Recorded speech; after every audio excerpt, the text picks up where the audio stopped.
In this video, I'm going to show you how to verify your YouTube account using your mobile phone. Once you create a YouTube channel, you need to verify it.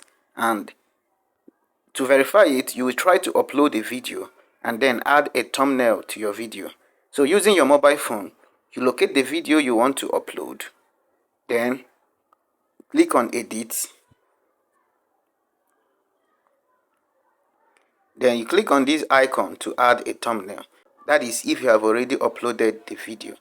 But if you have not uploaded it yet, in the process of uploading it, while trying to add a thumbnail, you will be asked to verify your account. So you click on Add a Thumbnail. You click Custom Thumbnail. Click on Verify. At this point, you add your phone number. Select Text Me or Call Me to receive a code. Preferably select Text Me, then you click on Next. You enter the 6-digit code sent to you, then your number will be verified and your YouTube will be active, so you can now start uploading thumbnail and adding links in your description. So this is how you can verify your YouTube account using your mobile phone with your phone number.